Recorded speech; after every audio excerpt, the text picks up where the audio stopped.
Right.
Good evening.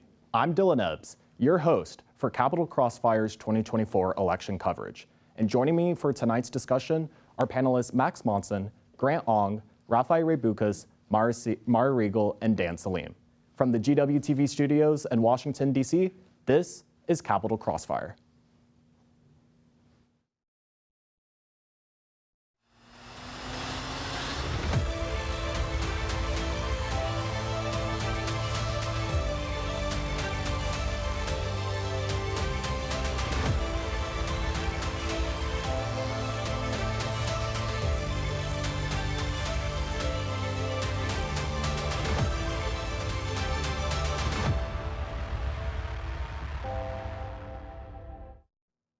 We've got a lot to get to tonight, so let's jump right in.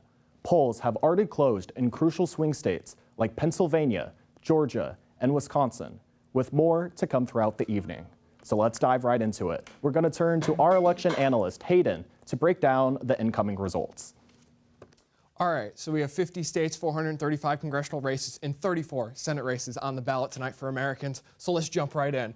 At the moment, Trump is in a small lead of about 120 to 99 on the congressional or the electoral vote count here. We have some big states for him called. Florida has been called as of 8 o'clock here. So Florida, Trump is polling. He is currently in Florida, has about a 14-point lead in Florida, which is at least 6 more points because he won Florida in 2020 about 8 to 10.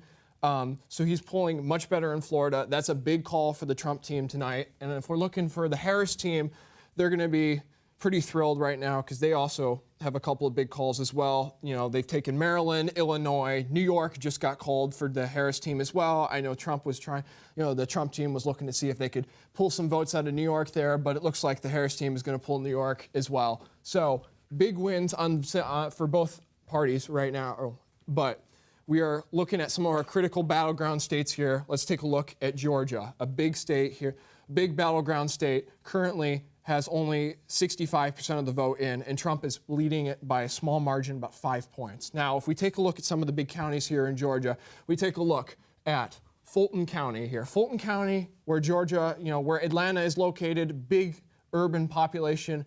This is where a lot of your African-American voters are going to be at, and if Trump holds up with some of the polls suggesting that he might do a little better with African-American voters, you'll see that coming out of Fulton County. Fulton County right now has about 70% of the vote in. In 2020, Fulton County, Biden won Fulton County with 72.6% of the vote. So Harris is doing slightly under, she's slightly underperforming Biden in Fulton County. As well, if we take a look at DeKalb County over here, she's about 82 to 16.6%, and DeKalb County was in 2020. She won it by about 83%. So she's on average polling in the suburbs about 1% lower than she did in 2020, or than Joe Biden did in 2020. So we'll see if Harris can hold on to her advantage she has here in the Atlanta suburbs. So we'll get back to that later tonight. That'll be a big important call for the race here. So if we come back, we take a look at our electoral map here. Let's jump over to the swing state of North Carolina. Now, North Carolina, this one we have about 38% of the vote in, was a very, very close state in 2020. It was the only state that Trump polled, was able to win of the swing states of the 7 in 2020. He barely won it by about 0.2, 0.3 percentage points there. And so, it's going to be tight. We're going to take a look. About 40% of the vote is in there, and he's polling about 5 points above Harris right now. Let's take a look. So some of the big counties have come in Wake County here, the 74% of the vote has come in Wake County, and Harris is performing about the same as she did in 2020, maybe about a point more. We'll see. That's only about 74% of the vote, so we'll come back and check that in later tonight. If we take a look at some of the other counties, I think there is, if we take over a look in Charlotte here, and we hop up on Mecklenburg County, tough one to say. That one, she's performing about the same as she did in 2020. If not, she might be performing slightly better in North Carolina. So this one will be close. We'll see if she can hold on to these leads in the urban areas. This is only about 6% of the vote, so that one still quite out there. So we'll come back to them. Still very tight races, could go either way at the moment. So if we take a look back, we're going to jump over and take a look at the Senate races as well. A big important one to take a look at is in Texas, actually. If we take a look at the presidency, Trump is leading Texas by about 8 points here. He's doing very well in the Dallas suburbs, as to be expected. He's actually currently leading in Tarrant County with about 69% of the votes, and he actually has about, about 6% lead there. Joe Biden won that county in 2020, so that's a good sign for the Trump campaign there to see if, we'll see if he holds on to that as well. So he's doing very well, about 6 points, about where the polls suggest he would do, or he's about 8 points. About the polls suggest he would be about 5 points in Texas, so about where we'd be expected. Now, if we jump over and we take a look at the Senate races. Now, Ted Cruz, we were a little, that was going to be a tough race for him. We knew that was going to be a bit closer than usual. And as you can tell, he's underpolling Trump by about 2 points in Texas. So we'll keep an eye on that one as well. That will be a very close Senate race as well. But it's clear that there could be some ticket splitting going on between Allred and Trump and Ted Cruz and Kamala Harris. So we'll see if that one holds to be. But that's a big ticket splitting. That's an important Senate race to look at as well. Now, if we take a look at the general Senate races, we don't have too many big ones that have been called yet. The Republicans currently are sitting at 46 here. We've called West Virginia in favor, and we've picked, and the Republicans have also taken North Dakota, Wyoming, Nebraska as both. That's actually a very interesting one as well. We take a look at Nebraska. They were a little concerned that the independent was going to pull a win in Nebraska, but looks like that's the other one with Preston Love there. But if we take a look at the other one with Nebraska for the Senate here, let's pop back over to that really quick.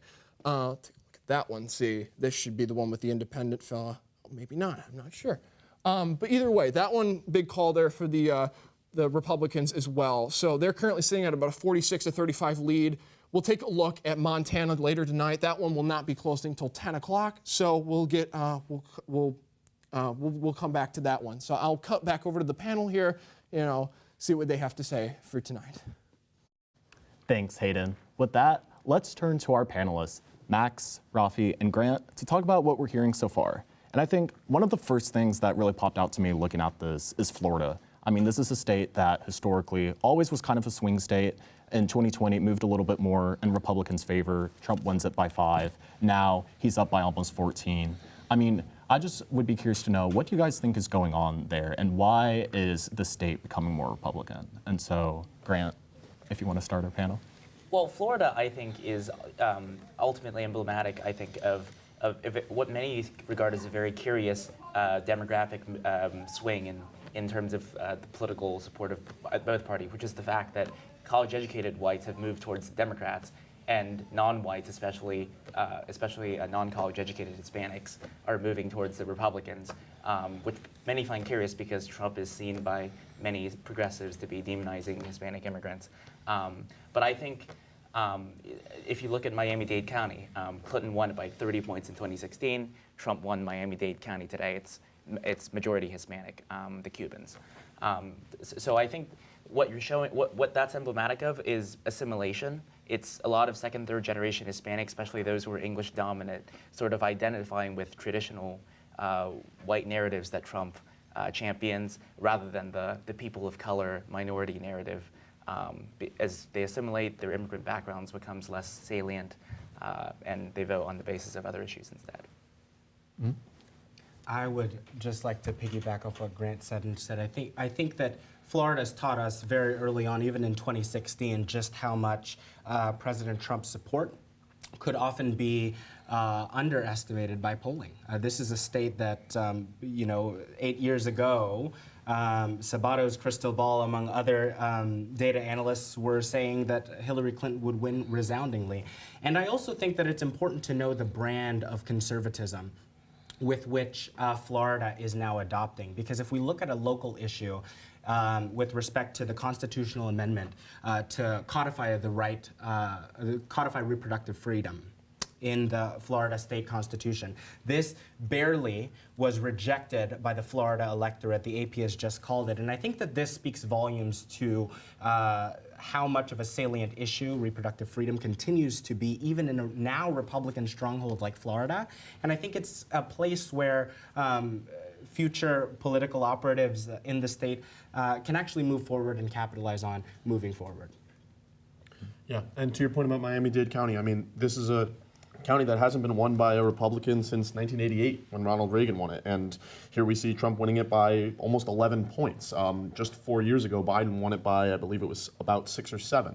So we've seen some clear changes in the makeup of Miami-Dade County and the makeup of Florida in general. But I think the more important thing to analyze in this sense is the Republicans never really viewed Florida, nor did the Democrats, as a battleground state whatsoever. So the question is the people that have moved into Florida, because there's been big data evidence that we've had many individuals who are moving from other states, states like New York, states in the Northeast, possibly some swing battleground states, to Florida, which is what was able to increase Donald Trump's margins so much in this election this time around, to see him be winning Florida in a resounding way. So the question is, how will that have an impact on these other swing states, voters who were Trump supporters previously possibly in battleground states moving to Florida? Sure, Trump has won Florida by a bigger margin than we expected, but that could hurt him elsewhere. Mm-hmm. And I want to back up a little bit now, because from what we've seen so far, President Trump, or former President Trump, obviously holding a strong lead in Florida, doing pretty well in Georgia, doing pretty well in some of these states that will be very important. Would you say that from what you've seen so far, have your expectations been kind of reflected in the results, or have there been any surprises that you found interesting? I think the biggest surprise so far is Georgia seems to be very much a Republican stronghold at this point. It doesn't look like, with 71% of the vote, it looks like it'll be very hard for Kamala Harris to come back at this point from Georgia and win the state. That was a state that she really needed. It would have been really helpful in these 7 battlegrounds, and I think the eyes of the Democrats now turn to North Carolina. We're seeing 40% of the vote in there, and there's still a solid chance of leading. And without a doubt, though, I think this whole race will still come back down to Pennsylvania. There's only 19% of the vote in. It's still basically 50-50, and we'll have to see how the counting progresses there. Dylan, I think the night is still young, and I think that, historically speaking, this early in election night, we see Republicans overperform, right? I will say that I do come into this panel, and I come into this election night a little pessimistic for Vice President Harris, particularly as it relates to the ways with which the campaigns have spent these last 2 critical weeks. Now, I feel as though Vice President Harris would have been much better served to talk about the issues, talk about policies. I think we ought to expect from our public servants the benefit of the doubt of talking about the issues that affect folks of all different backgrounds and of all different walks of life. Vice President Harris makes a compelling case to raise the child tax credit to $3,600, to expand the a startup expense deduction from $5,000 to $50,000. And instead of actually hammering in these policy proposals that best reflect the values of the American people, Vice President Harris compared those who disagree with her to Nazis. She said that President Trump is an unserious man. President Biden himself called upwards of 74 million Americans garbage. They're not garbage. They're Americans. And when Vice President Harris was asked to name 3 virtues that she felt were admirable about her political opponent to lower the temperature, she said, quote, "I don't have much to offer you." And so I think when we're talking about a new way forward, we ought to lower the temperature of our political climate. And that starts with both both nominees, rather, of the major parties. I'm sorry, I got to chime in there. I think that to say that Kamala Harris has treated the last 2 weeks of this campaign not focused on the issues of the policies, of her policies. I was at her speech at the Ellipse a week ago. 75,000 other Americans were there too, and she spoke about nothing but policy. She talked about the differences between herself and her opponent, and she talked about the things that she will be able to deliver for the American people in these next 4 years. And if you're talking about lowering the temperature, I think it's a little bit unfair and frankly wrong to say that to not bring up Donald Trump and to only talk about Kamala Harris. How about Donald Trump's rally at MSG last week, where a stand-up comedian said that the entire island of Puerto Rico is garbage?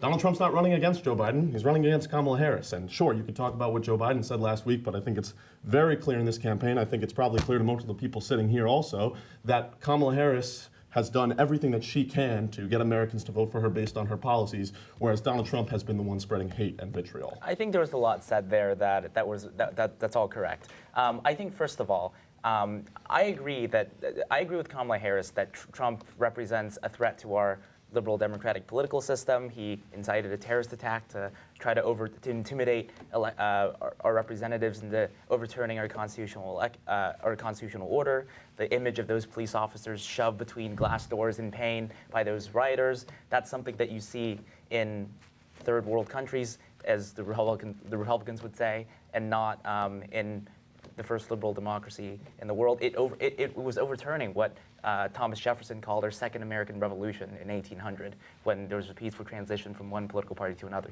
He broke that, so that's really damning. On the other hand, I still don't think it's I still think it's deeply inappropriate for Kamala Harris to use the word fascistic on President Trump. When the Holocaust is the single most horrible crime event in modern civilization, and with the Holocaust comes fascism and Adolf Hitler, and to compare Donald Trump, whatever his flaws and many faults, and to compare him to Adolf Hitler is, I think, deeply inappropriate. Donald Trump compared himself to Adolf Hitler when he said, "I want my generals to act just like Adolf Hitler's." Calling Donald Trump a fascist is the correct thing to do because he is one. He will be one in office. He's told us that from day one. I want to be a dictator on day one. He's talked about how if we just had an hour of really violent, if we could just get it all out in 1 hour, even just a day, then that could solve a lot of our problems.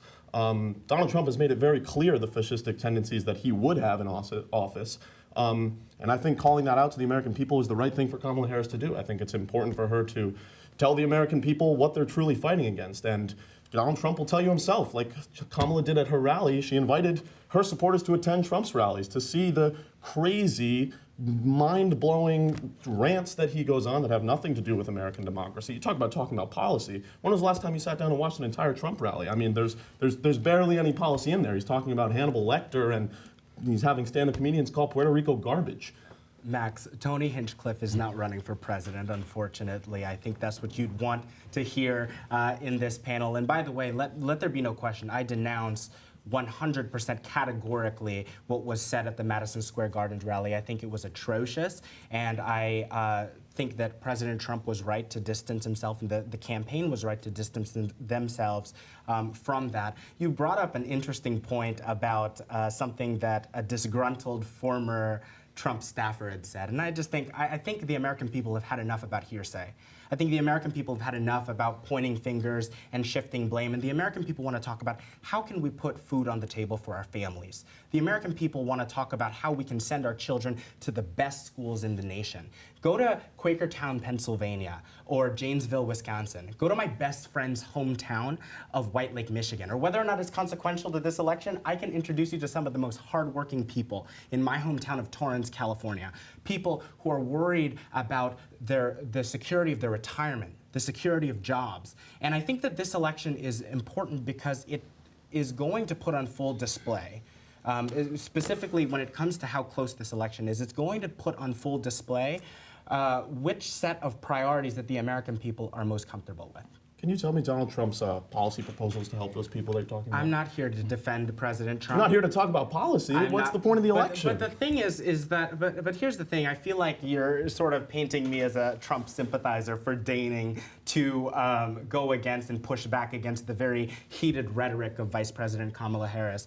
I think, look, I am more concerned about increasing the child tax credit, about making sure, as Vice President Harris said, to cap the cost of insulin for to ensure that we have a healthcare plan and not just concepts of a plan. I'm not here to defend the former president. I'm here to hold accountable my party because I think it's important that we are genuine, that we are honest with the American people, and that we have a path forward to victory, not only in this election, but moving forward. Thank you. I think the You want to go ahead, Gary? Yeah, I think the reason why Vice President Harris has trouble having her policies resonate in the minds of the public is because she's been, frankly, such a flip-flopper in her political career who doesn't really stand for very much other than what's politically opportune in any moment in time, which is fine, but that's just the truth. Whereas the former president, whatever the many faults he has and whatever incoherence he has in the specificity of his policies,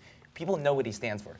Mass deportation of illegal immigrants, building a wall, being harsh on illegals coming in. You just mentioned 3 policies that all have to do with one topic, immigration. Well, immigration, the thing about immigration is it's the second highest salience policy to the economy, so it's deeply resonant with the public. And 55% of the American public, according to Gallup this year, want less immigration. So he's on the right side of that in terms of popularity. It's high salience, and he's on the popular side of the issue. So you criticize Kamala Harris for flip-flopping issues based on what voters want, but you praise Donald Trump for being on the right side of an issue based on what voters want. You know, the funny thing is, in many ways, Kamala has flip-flopped in ways that I approve of. She used to support price controls. She realized that's a bad idea. Shortages, we tried in the 70s. She used to support some form of racial reparation. She used to talk a lot about a racial reckoning in this country in 2020. She's shifted towards more universalistic sort of rhetoric that's more popular with the American public. Universalistic in what sense? For example, in the debate with President Trump, she said, former President Trump, she talked about how the divisions within the divides that America has are far overshadowed by what unites us. That's something that's very different than what the Democrats would have said during the heyday of 2020 when there was BLM protesters and rioters in the streets. All right, thank you, Grant. And now let's turn to some reporting from our Crossfire correspondent, Nicole, who is live at the College Democrats Watch Party.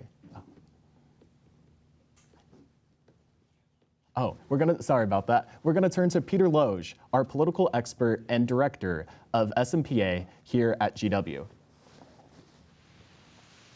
How are you? How are you doing? I'm terrific. Thank you so much for coming on to our show tonight. And first, sorry, go ahead. My pleasure. Thank you. So first, just kind of from what you're looking at so far in the results, what has stood out to you? So far, I think things are going pretty predicted. You know, the Democrats are win. Republicans are expected. I'm a little surprised in Maryland Senate race. Also, but I probably be picked up. You know, there are.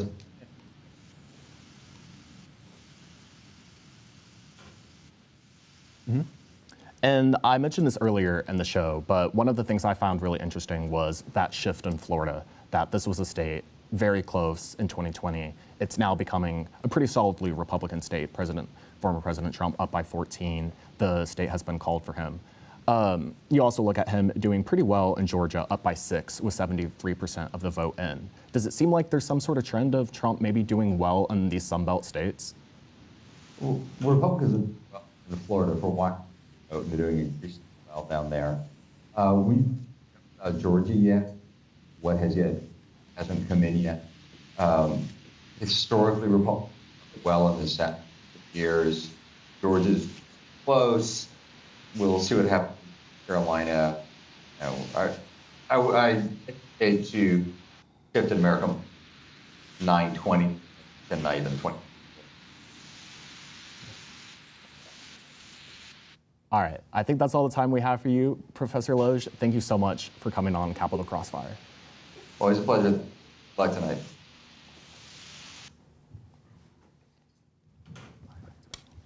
All right, so back to our panel. Thank you guys. And I want to shift a little bit to some of the policies that have really been driving this race. And as you were heading into the voting booth, what policies were at the top of your mind as you were making your choice? For me, I would say it's a few things. The first and foremost, I think keeping the sacredity of our democracy is by far the most important issue to me. I don't see a world in which Donald Trump is elected our next president and we have a safe and sound democracy. The guardrails that were up for his last term are no longer present. He has made the choice to fire and distance himself from any professionals in his field of reference who will keep him in check in any of these. And I believe in Kamala Harris and Tim Walz and their ability to preserve our American democracy and their ability to preserve the values that most Americans hold true.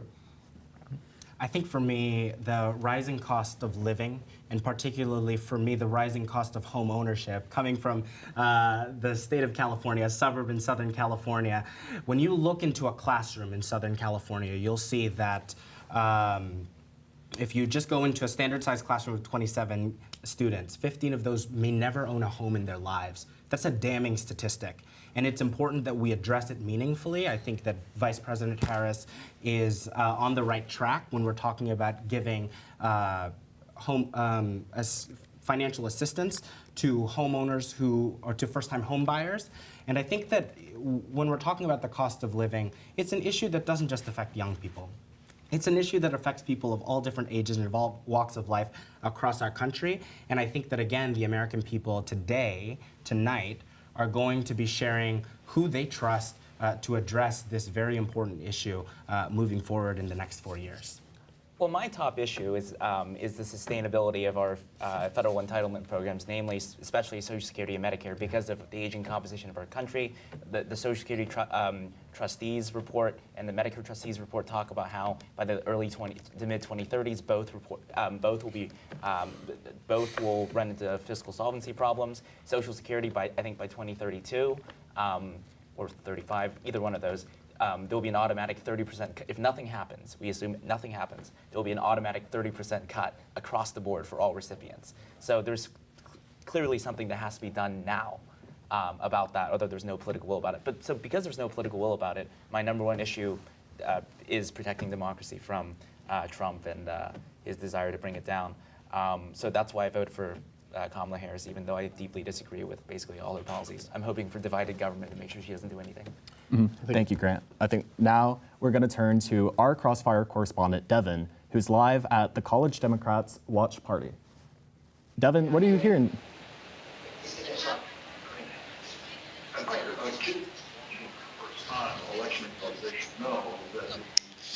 All right, my name is Devin, and I'm here on the ground at the GW College Democrats Election Night Watch Party. So far, we've talked to some voters, talked to some people here, and the general consensus is that everyone is pretty nervous. Right now, the race is really too close to call, and people just don't really know how to feel. Voters are hoping for a blue Michigan, Wisconsin, and Pennsylvania, and some are looking forward to maybe Iowa being a swing state. So far, they're feeling their main concerns in this election are women's rights, immigration. They have an overall dislike for Donald Trump. But on top of focusing on the national election, they're also paying attention to the local state races, the Senate races, House races, which we've seen a lot of support for here. Here with me, I have the president of GW College Democrats, Ian. Thank you so much for joining us tonight. I'm just going to ask you a few questions about, so far, how are you feeling about what you've seen in the race so far? I'm cautiously optimistic. From our experience in a state like Pennsylvania, when we heard Josh Shapiro say it to us himself, we went to the swingiest county in the swingiest state, and it's going to be close. But I got to keep that cautious optimism. How do you feel the work of your organization has contributed to the Harris campaign? Well, in Pennsylvania alone, we knocked on over 8,700 doors. And from the bottom of my heart, I can't thank our membership enough. People who tirelessly devoted their weekends to this, showing up on Saturday mornings during one of the most academically challenging parts of our year, so that they could talk to our fellow Americans, so that they could talk and reach these voters, and that's not even mentioning phone banking. I mean, this pin that I have right here, it's a Kamala Harris primary pin from when she ran for president in 2020. This was given to me by a Pennsylvania voter, and that was when she was running under the slogan of Kamala Harris for the people. And the turnout that we're going to see, hopefully in states like Pennsylvania, across the Rust Belt, in these other swing states, when we have more turnout, when more people make their voices heard, when more people refuse to be intimidated by people playing militia or by outside influences. We just got a report of false Russian bomb threats being fielded in swing states. I mean, truly heinous stuff. When people refuse to be intimidated by that, and when people do not let anything get in the way of their right to vote, that's when we have the democracy that Abraham Lincoln spoke of, one of the people, for the people, and by the people. And that's what I hope to see tonight. So far, have you seen anything that really stuck out to you, any surprises in the race so far? Well, it's nice to see results come out of North Carolina so soon, and I'm glad that... NBC News has just projected Kamala Harris winning the state of New York, and it's 28 electoral votes. So that was all cheering. No surprises there, but like to see it nonetheless. I'm sorry, what was your question? Have you seen any surprises so far in the race? Well, I haven't been following things too closely, but again, the turnout, I think we're outpacing 2016. I've seen some counties in Georgia where Harris is vastly outperforming Biden. That gives me, again, some cautious optimism. And so I suppose that's a little surprising to me. As of now, where do you see Harris's path to victory? Right now, well, I don't think we're going to hear from certain states like Arizona by the end of the night in terms of like a call, or maybe even from Wisconsin or Pennsylvania. Where I do see things is in Michigan, North Carolina, and Georgia. And I think if we see any positive results from Harris in those states, that's where we might feel confident about a victory. But we're not going to get to the bottom of it tonight, but we may very well have a much closer feeling. Thank you. That was for GW TV Capital Crossfire here on the ground at the GW College Democrats Watch Party. I'm Devin. Thanks, Devin. And with that, let's turn back to our panel. And I want to jump into some recent reporting from the New York Times. About 3 minutes ago, actually, they have updated their needle. And I think for us election junkies, the needle is something that is really kind of an interesting indicator of how each candidate is doing. And they have leaned it to Trump. They say it's a 65% chance of victory. That was updated 5 minutes ago. Just want to get some quick reactions on that. Grant, do you want to start? Why don't I let my fellow panelists start for this one? Sure, I can start. I think that the chance of Trump winning being 65% is obviously a concerning thing to hear for Democrats, but I think the more important thing is we're still very early in this race. Pennsylvania has 26% of the vote in, Michigan has 13, and Wisconsin has 11. And keep in mind, with the way the map stands, if with no other major surprises, Kamala Harris can win Wisconsin, Michigan, and Pennsylvania, and that'll put her exactly at 270 electoral votes, and that will deliver her the presidency. So the truth of the matter is those three swing states are all Kamala Harris needs to pull out this win, and I think that we need to take our time and make sure that we continue to let the votes be counted before we start to get too concerned and worked up over the needle and what different projections are starting to say about what we think will happen in the future. Let's continue counting the votes and let's see what we're getting to. Mm-hmm. I would agree with Max there. I think that, again, the night is young, and I want to also articulate that I know that for many of you watching today, this particular election night is a source of much anxiety, right, about the future of our country and what that's going to look like, and also how our neighbors see, whether or not our neighbors in various states and in various regions of our country see eye to eye.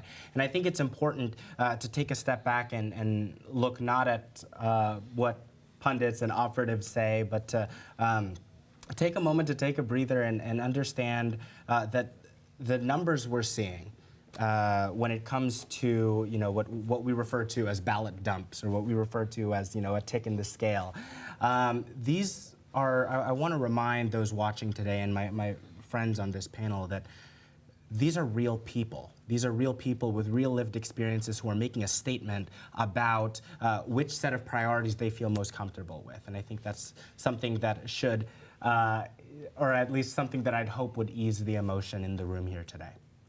I think if you look at the Florida result, if Trump winning by 13 points compared to 3.5 points only in 2020, if you extrapolate that towards the entire election, that would mean that Trump, sure, if that would reproduce in the rest of the electorate of the country, that would mean Trump's easily going to win. But Florida was a bit of an outlier in 2022. Also in the midterms, DeSantis won by 20 points, and the Republicans underperformed relative to expectations in the rest of the country. So I wouldn't extrapolate too far based on that. But it certainly seems like based on the results in Georgia, it doesn't look great for her. The Midwest is going to be basically her only path to victory. And so Wisconsin and Pennsylvania and Michigan are of critical importance. I think it's very fortunate that the country doesn't look exactly like Florida.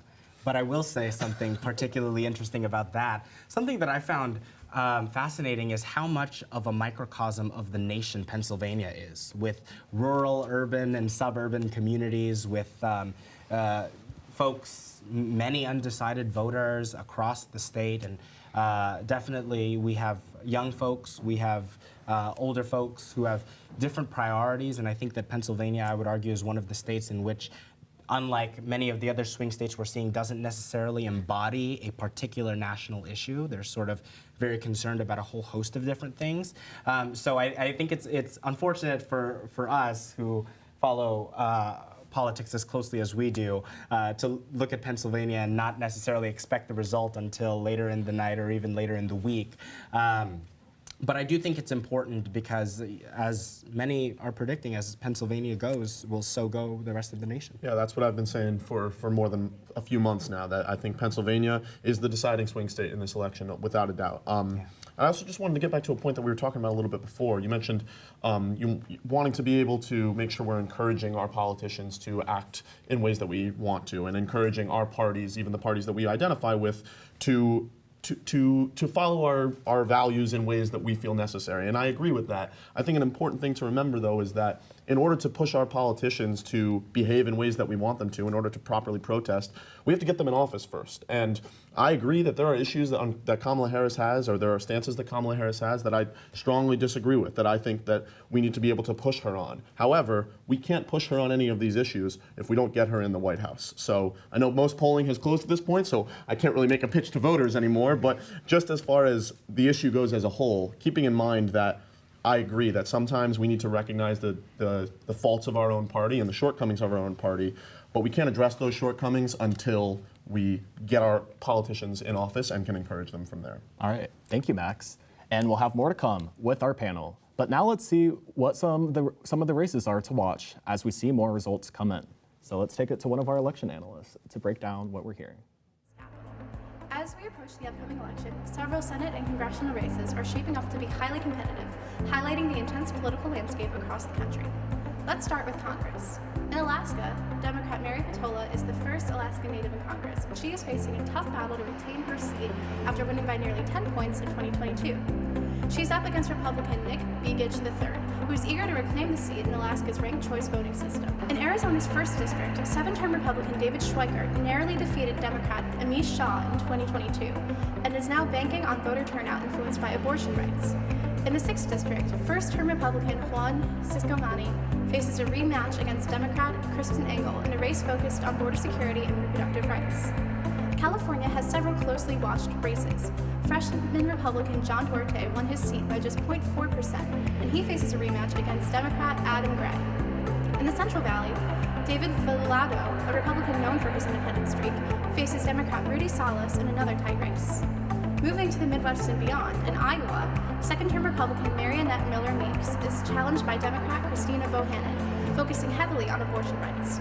Meanwhile, in Michigan's 7th District, Curtis Hurdle, a Democrat, aims to secure his seat in a district previously held by Senate candidate Alyssa Slotkin. In New York, Anthony D'Esposito is considered vulnerable in a Democratic-leaning district amid personal controversies. In Pennsylvania, both Matt Cartwright and Susan Wild are defending their seats in highly competitive swing districts. With a mix of incumbents and challengers focused on key issues like reproductive rights, border security, and economic policies, these toss-up races will be critical to determining the balance of power in Congress. Right now, Republicans hold a majority in the chamber, and they have a 52% chance of keeping that majority, according to Cook Political Report. They're predicted to win 218 of the 435 seats, while Democrats are predicted to win 217, slimming down the Republican majority even further to just one seat. Now let's move on to the Senate race. The Michigan Senate race features 2 new candidates looking to take Senator Debbie Stabenow's old seat. Current Congresswoman Democrat Alyssa Slotkin and former Michigan Representative Republican Mike Rogers. Alyssa Slotkin is a relatively young member of Congress, representing Michigan since 2019, and is known for her work as a former CIA analyst and DoD official. Mike Rogers is known for his time in the U.S. Army and for representing Michigan's 8th Congressional District from 2001 to 2015. If elected, Rogers hopes to become the first Republican to serve as Michigan Senator since 2001. The Ohio Senate race features incumbent Democrat Sherrod Brown facing off against Republican challenger Bernie Moreno. Sherrod Brown, a long-serving senator known for his focus on workers' rights and economic issues, seeks re-election by highlighting his bipartisan efforts and commitment to the middle class. On the other hand, Bernie Moreno, a businessman and political newcomer, aims to unseat Brown by emphasizing conservative values, economic growth, and a critique of Brown's record. In the Wisconsin Senate race, incumbent Democrat Tammy Baldwin is seeking re-election against Republican challenger Eric Hovde. Baldwin, who has served in the Senate since 2013, focuses on issues like healthcare, education, and economic support for working families. Eric Hovde, making his first bid for public office, is campaigning on a platform that includes fiscal conservatism, tax reform, and job creation. In the Pennsylvania Senate race, incumbent Democrat Bob Casey is seeking re-election against Republican challenger David McCormick. Casey, who has served in the Senate since 2007, is known for his focus on healthcare, labor rights, and social issues for Pennsylvania families. David McCormick is campaigning on a platform that emphasizes economic growth, national security, and conservative values. He aims to appeal to voters by highlighting his business experience and proposing solutions to inflation and job creation.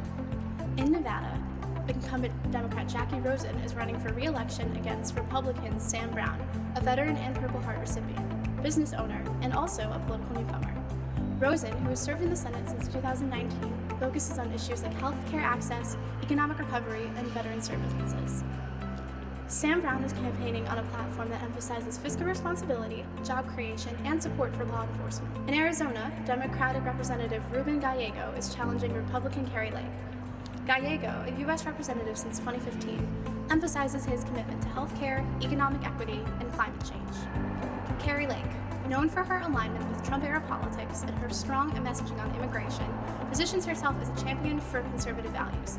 In Montana, incumbent Democrat John Tester is seeking re-election against Republican challenger Tim Sheehy, a businessman and former Navy SEAL.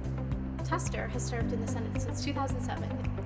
Tim Sheehy, making his first run for office, emphasizes economic growth and support for law enforcement, along with conservative principles.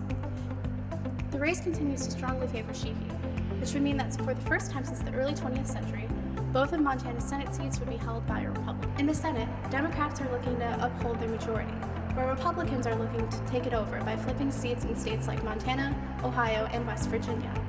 It's looking like there's an 88% chance that they'll be successful, resulting in a 51-49 Republican majority. Reporting from the U.S. Capitol building here in Washington, D.C., I'm Maria Condren, and this is Capitol Crossfire.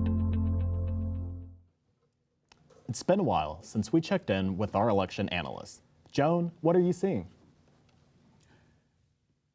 Well, thank you very much, Dylan. Now let's get some of the insights from our recent congressional races. Now, I'd like to start with Virginia's 2nd district right here. And we're seeing around 35% of the votes having been counted, with the Republican Jen Kiggans with about a 54% compared to the Democrat with around 42%. However, that race is largely still to be determined as we see more of the votes come in. But I'd like to also highlight Senate races in Texas, where we are seeing incumbent Ted Cruz being challenged by Democrat Colin Allred.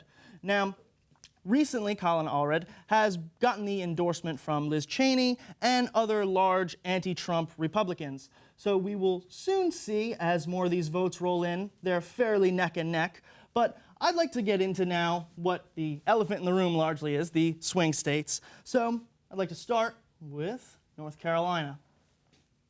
Now, North Carolina, 61% of the votes coming in. We are seeing Donald Trump with around a 4-point lead, still to be determined, but let's get into some of these counties. We're seeing Raleigh County with around 74% of the votes, 63% with Harris and Trump at 34.8%.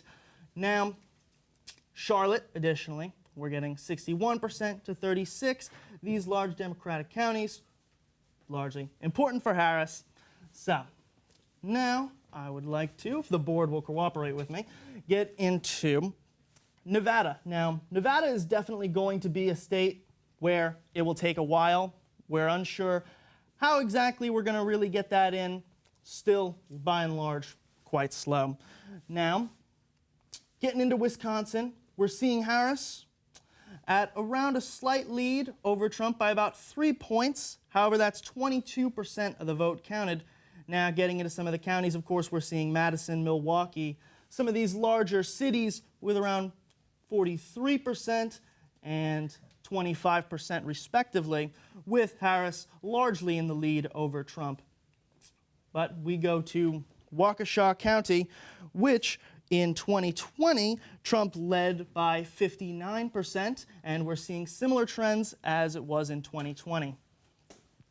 So, of course, the other elephant in the room being Pennsylvania, we're seeing the votes coming in slowly but surely, with Harris at a 51.8% and Trump at 47.3%.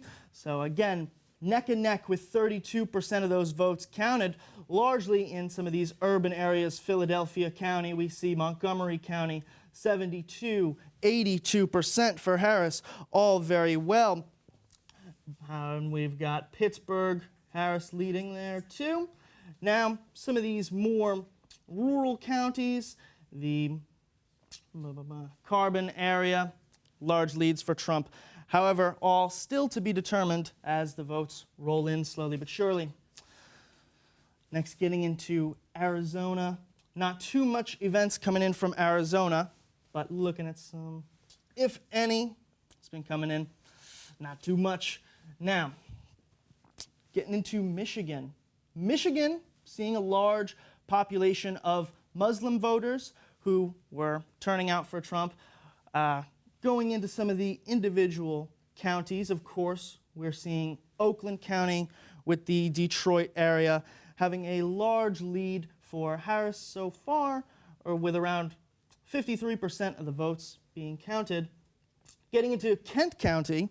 Kent County was originally led by Biden in 2020, 52 to Donald Trump's 45, and we're seeing much larger of a gap here compared to 2020. However, I'd just like to take note that only around 13% of the votes having been counted. So, getting into our next state, Georgia. Georgia on my mind. Now, we've got around neck and neck with 79% of the vote coming in, Trump leading 52 to Harris's 47. And of course, we're seeing these large major metropolitan, Fulton County, DeKalb County, and Savannah area slowly but surely coming in with 19% of the vote in. However, Harris almost having double of the percentage that Trump does. So, all looking fairly not surprising so far, largely. We're seeing the states that are usually called at around this hour having been called, and largely no surprises yet. However, again, looking into those Virginia District 2 race and Ted Cruz on the Senate in Texas. So now let's get some insights from our panelists.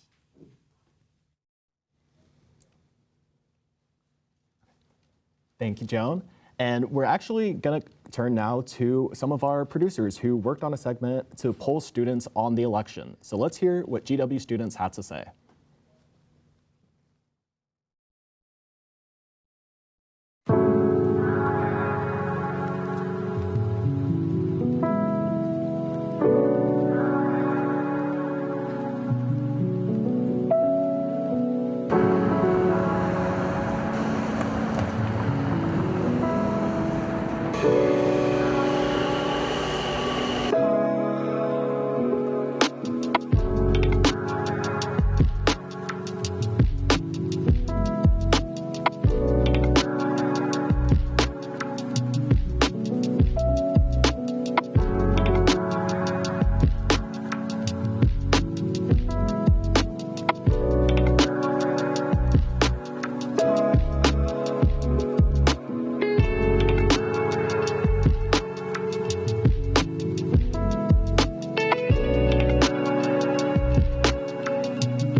Our Crossfire correspondent, Nicole, is at the College Republicans Watch Party.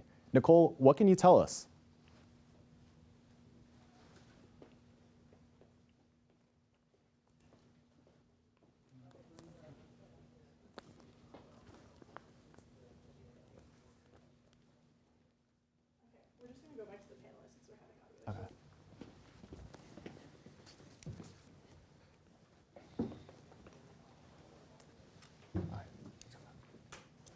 All right, so apologies for some technical difficulties there, but we'll turn it back to our panel. Also joining us now, Mary Regal, thank you for joining us. Thank you. And so I want to talk about this Texas Senate race a little bit. I mean, this is my home state. This was a race that I found really interesting. I definitely thought it would be a lot closer than the current results right now. I mean, I believe last time I checked, incumbent Senator Ted Cruz has a 7-point lead, I think kind of outperforming what a lot of the polls were showing. So what do you think kind of was going on in this race? Why do you think maybe Cruz is doing better than a lot of people expected? I think that Ted Cruz, for a lot of people, is familiar. He is what's known, and he's reliably conservative. And I think that in an election where everything else is so up in the air and so undetermined, a lot of Texans are probably looking for something to cling to, like something to keep constant. I'm friends with Senator Cruz's daughter, so I actually called into their headquarters earlier tonight, and the mood there seems to be really jovial, and they seem really encouraged about it. So I think that overall, if Cruz can manage to keep things the same, he would probably manage to keep getting reelected, although a lot of people, such as myself, would probably like to see someone else like Colin Allred come into office. Do you have any thoughts on that? Yeah, I think it's important to recognize that one of the things that's going to be really interesting to watch about the Senate races in this cycle is the fact that if we look at 2022, 100% of incumbent United States senators got reelected.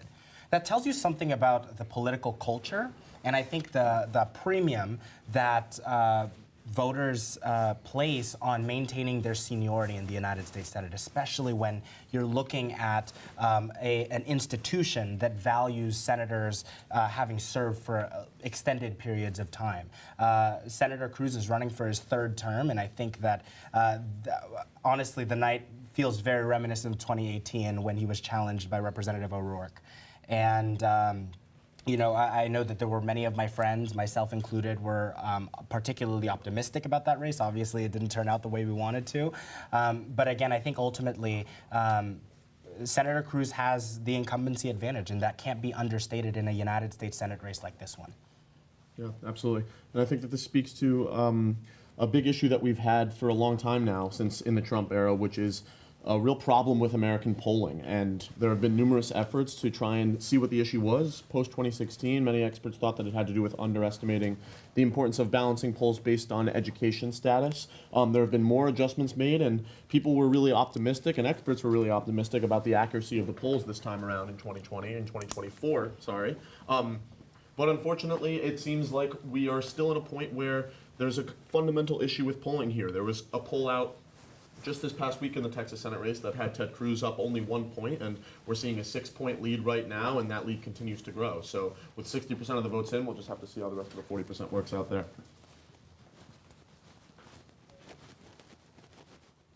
And now I think we have Nicole live at the College Republicans Watch Party. So Nicole, what can you tell us? Yeah, Dylan, we are live at the GW Republican Watch Party for the 2024 election, and we surveyed the room, and there was a pretty common consensus that voters believe that Donald Trump could win the 2024 election. Now, from speaking with students here, there is an understanding that there are major issues like economics and immigration on the line. I spoke to a few voters who do believe Trump will win Pennsylvania. I even had a voter that thought Michigan and Missouri were options for the Trump campaign.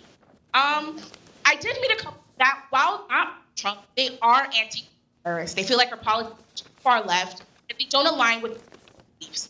I am here with Victoria Carlson, the chair of GW College Republicans. Victoria, how are you doing tonight? Good, feeling good. It's a very exciting night. We're hoping to find out as much as we can tonight, but probably gonna have to wait a couple days. But we're having a good time here, and that's what it's really all about, bringing everyone together on election night. So Victoria, what made you want to vote for Donald Trump? Yeah, I think a big thing is the economy and immigration. I think Trump's very tough on immigration. He did a great job while he was in office. We've seen some crazy numbers at the border, some pretty scary stuff happening.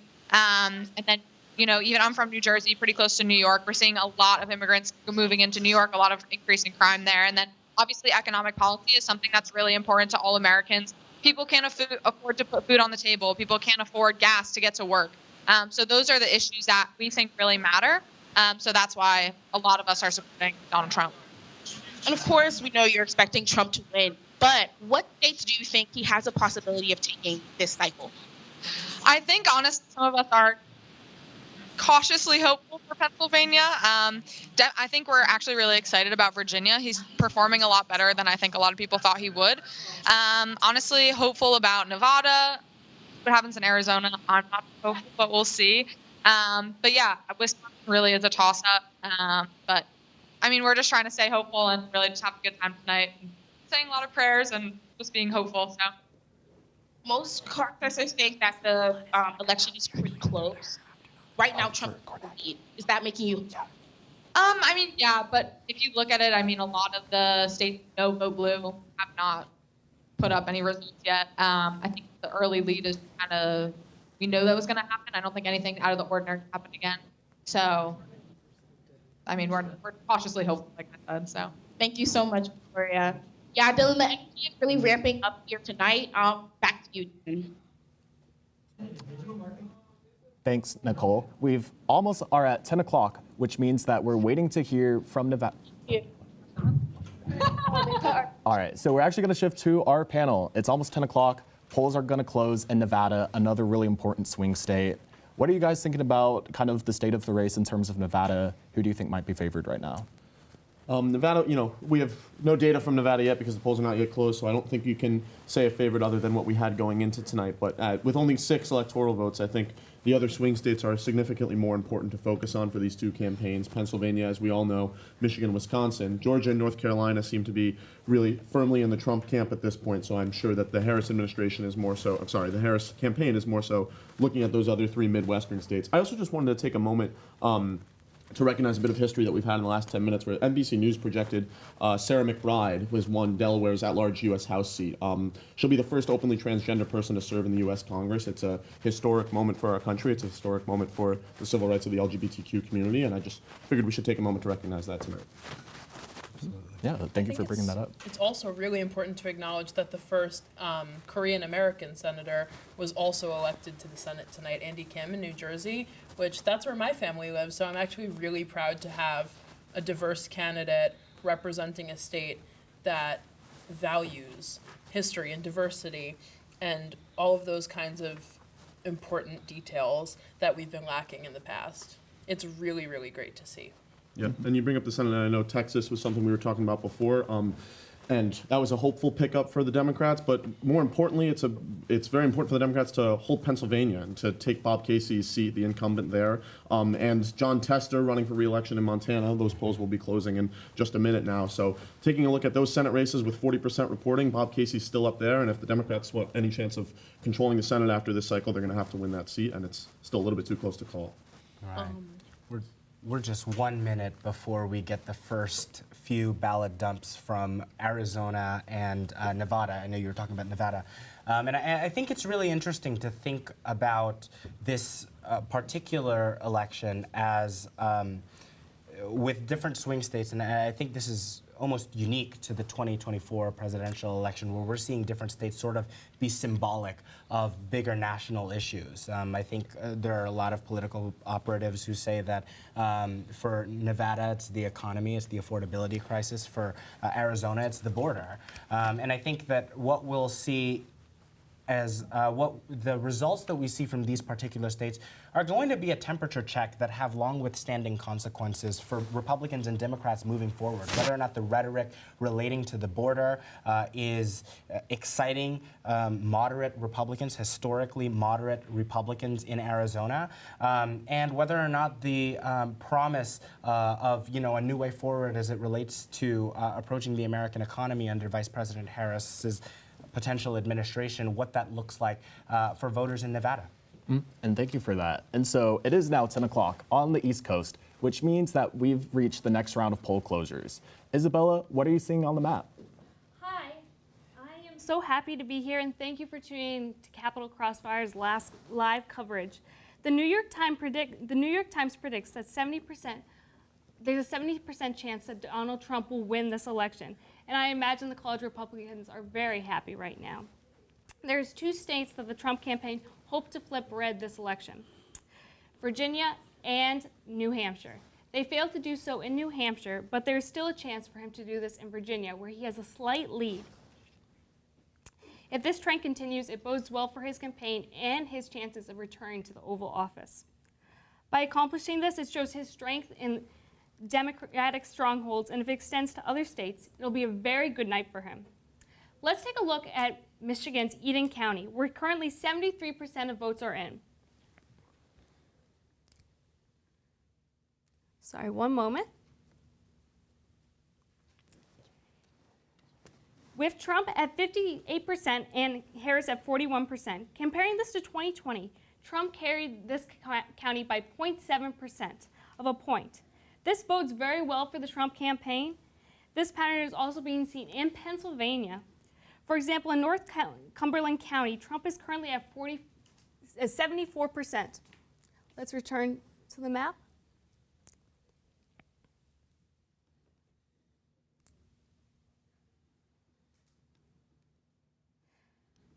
There's very few counties in Georgia that have any spillage towards the left. Generally, compared to 2020, smaller states are leaning towards Trump. In terms of Pennsylvania, in 2020, Biden won Pennsylvania by 80,000 votes. This year, the Amish community is coming out to vote, a community that typically does not participate in elections. It is predicted that around 80,000 to 90,000 Amish voters will cast their vote for Donald Trump, due to the fact that they are concerned about religious and individual freedoms. If this holds true, it will be a great advantage for the Trump campaign. In the last two elections, the candidate who took Pennsylvania took the election. As we can see here, that if we put this here, Donald Trump will win.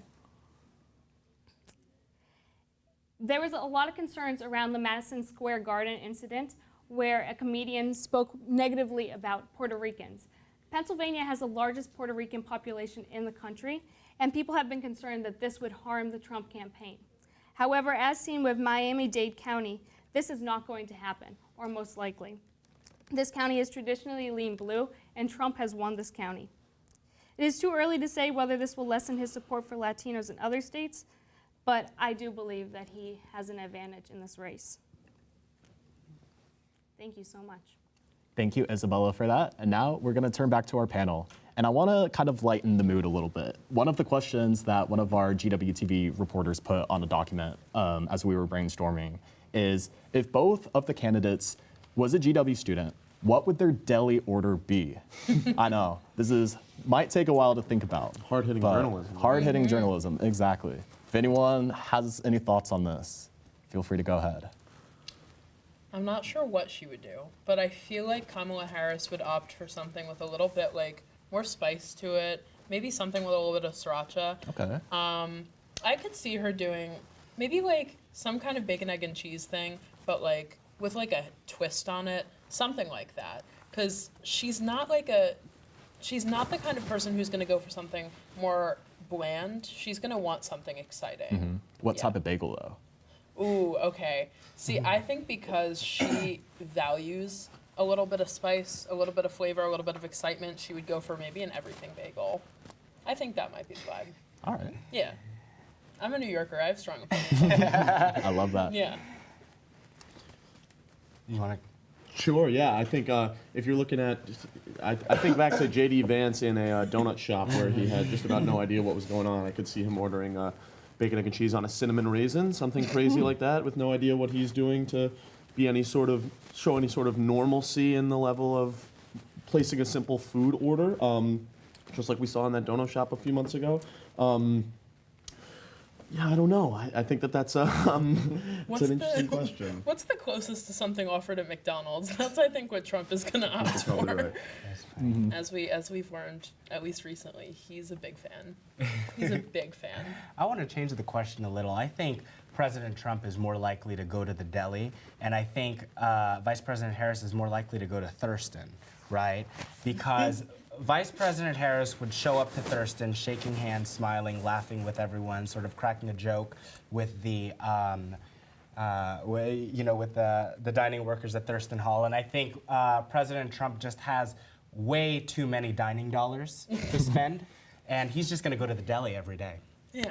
Oh, for sure. Or the new Chick-fil-A in Mitchell, right? Oh, yeah, definitely. Yeah, lots to get excited about. Mm-hmm. And while we're on the GW topic, I do want to turn to how you guys are feeling about being at GW in the middle of a presidential election, especially as we find out who wins in the next coming days. I mean, are you guys worried about protest activity on campus? Are you worried about any safety, things like that?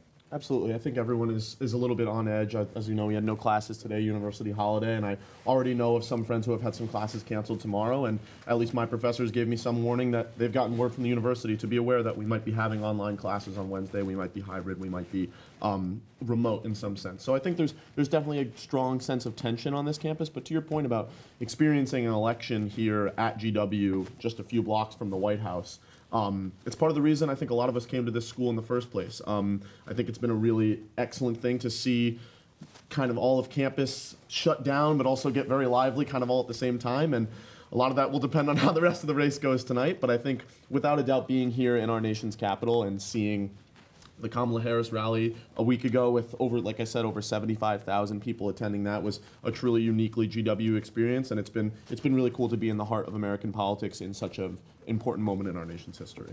Mm-hmm. Right. I would piggyback off what Max said. I think that it is so surreal to be. I know that little Rafi would be really proud tonight to know that he's experiencing a presidential election right, in the center of democracy. And so I think it's really important. I encourage my friends and my colleagues here at George Washington University to take advantage of living in this incredible district at such a unique time, not only just such a unique time to be immersed in political culture, but such an interesting time to be alive. And I think that, so again, I encourage my friends here at GW to take advantage of every given opportunity to engage in democracy, to ask the tough questions, and to learn and grow whether or not public service and politics is on your radar. I mean, to the point of feeling safe on campus at the time of an election, I, for the most part, have been concerned about protests the entire time I've been here. It's kind of hard to exist as a Jew when the Israel war is going on.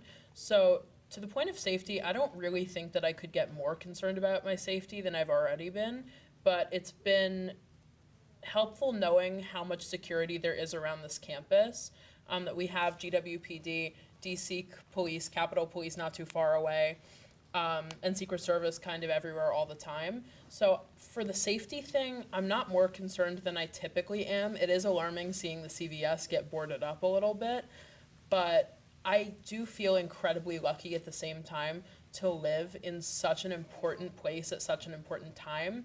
Like, my entire upbringing, my thought was, how can I escape fast and where can I go that I would fit in best? And I feel like I'm in a place where I fit in best, and I'm incredibly fortunate to be witnessing this firsthand. So while there is some element of fear and some element of discomfort, I do still feel really lucky and really happy to be here. Mm-hmm.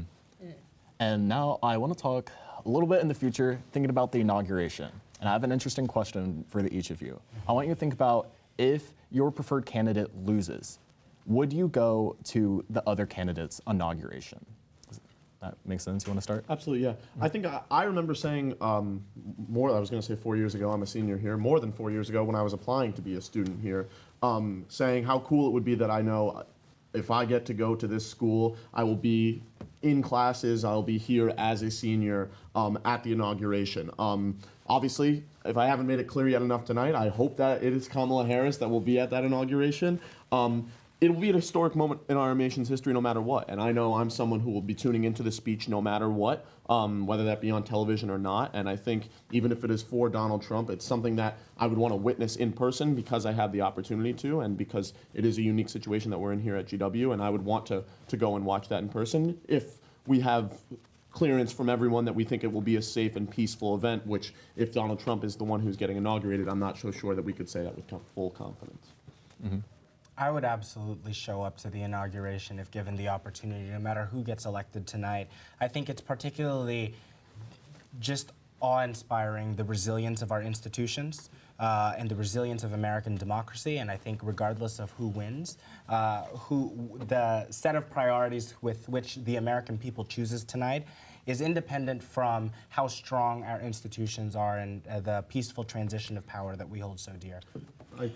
Sorry, if I can just chime in for a moment. I disagree. I think that the peaceful transfer of power is something that we saw, a norm that we saw for a very long time that Donald Trump broke. Donald Trump was the first president in decades to not attend his successor's inauguration. He did not invite his successor to come to the White House. He denied the election results of 2020 with no basis. He challenged them in court. He lost all of those court challenges. He still claims that he won the 2020 election. So to say that we respect the peaceful transfer of power, and no matter who wins, it's great that that will still remain as an institution in our democracy.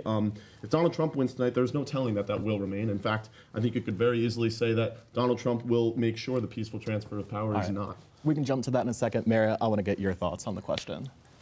I do not think that as someone who was born as a Jewish queer woman in this country, I could stomach the idea of going in person to support the inauguration of a man who wishes that people like me cease to exist. I cannot stomach showing up and standing shoulder to shoulder with people who would throw me to the wolves at any given chance that they could get. Will I watch his speech if he is inaugurated on television? Absolutely I will, because this is probably the most important election in our country's history. But I don't think that you could ever get me in person to go and be a sign of support, even because being there, like it or not, is a sign of support. Showing up means something in any given case. You can't get me to do that for Donald Trump. Donald Trump does not respect our country. He does not respect people like me. I will not give him a boost by showing up for him when he will never show up for someone like me. I think that's a great point, 100%. Yeah. And I think that the idea of attending an inauguration to be a sign of support, I think that it's an interesting topic. I think you make a really good point. I know I had a point before, and I'm not necessarily saying that I will stand by it 100%, but I think that finding a way to participate in these historic events without showing your support for candidates who I agree. I'm a Jewish queer man, and I don't think that necessarily Trump holds my views accountable as either. I think history is something that I think is really something cool to witness. It's part of the reason that I went to that Kamala Harris rally. I know I've brought it up a million times now, but it was a really cool thing if any of you were there. I went. So I think that it's a really good point to think about that sign of support and whether or not attending an event like that to participate in a moment of history, even if it's a moment of history, like I think we both agree on that, I would strongly disagree, is a sign of support in that sense. Sometimes you don't have to say something to show your support or to send a message. In my eyes, just at least for me personally, I would never judge anyone else who chooses to go to this inauguration if it means something to them. Everything could mean something different to anyone.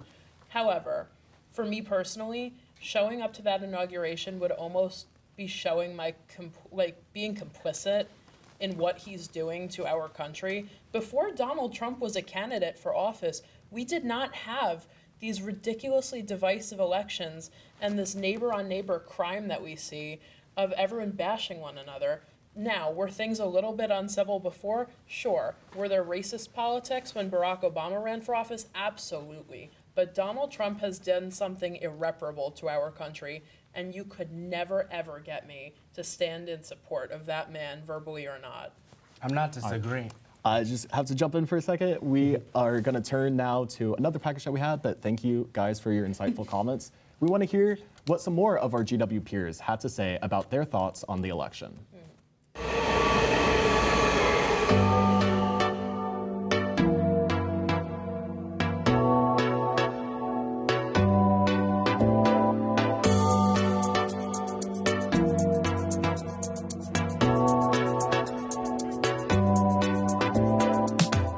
Corey, and I'm back here in Kogan Plaza with Capitol Crossfire to interview GW students on how they're feeling about the upcoming election day and what their plans are. How do you feel, George? That's a good answer. So how do you feel about the upcoming election day?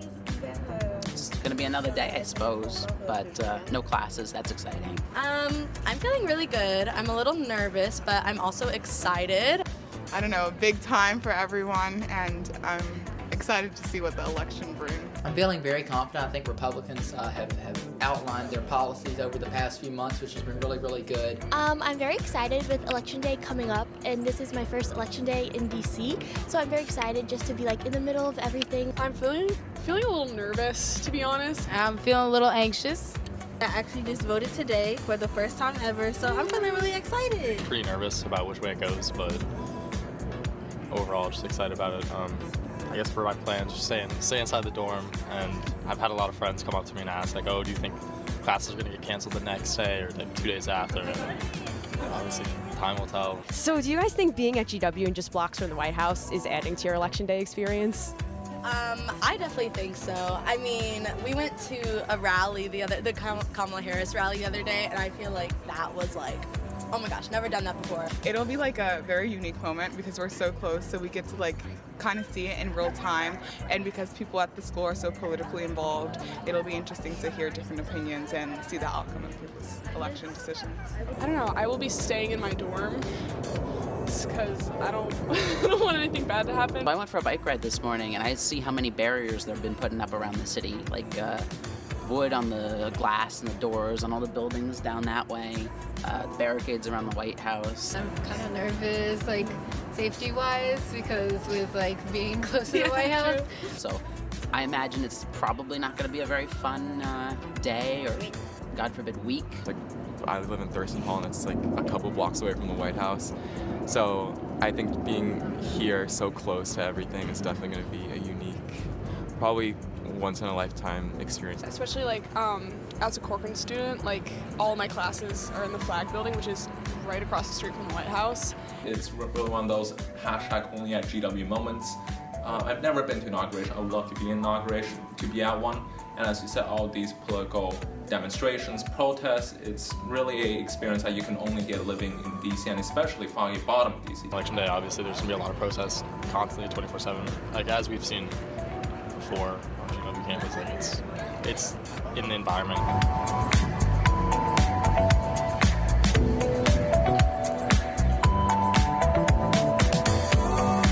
Do you have any like election day plans? Like, are you doing anything fun or? I was thinking to go to the Election Day like watch party that GW College Democrats is hosting at night. Well, I'm going to the College Republicans watch party, definitely. I think me and my roommates are staying in. We've recently acquired a TV. Oh, okay. So during Parents Weekend, so maybe we'll have a watch party. We're gonna dress up in red, white, and blue, and we're gonna put on our I voted stickers, and we're gonna go to the Capitol, and we're gonna just take pictures there. Well, I already voted in the mail, so my plan is we're gonna clean the bathroom, we're gonna do laundry, and go to TJ Maxx. That's my plan to celebrate. I think, obviously watching the results is a big thing for me. Most election nights I stay up pretty much all the night, maybe get a couple hours of sleep around that 3 a.m. mark. Well, there's a very good Cuban restaurant that I found. I'm Cuban, so I like to bring all my friends there.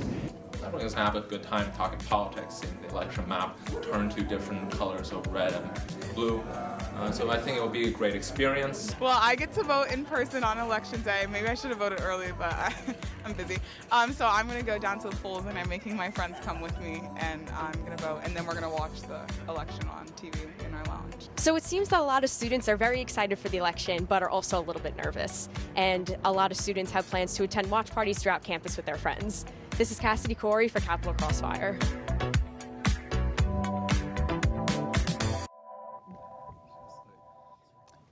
We're now going to turn to Hayden, one of our election analysts, to talk about what we're seeing right now. Hayden, take it away. All right, so let's hop right into this. So we're going to take a quick look at some of our swing states here. A lot of data has been coming in over the last 20, 30 minutes here. Let's pop right over to Georgia real quick here. Georgia, we have 82% of the vote in, and Trump leads it by just over 4 points here.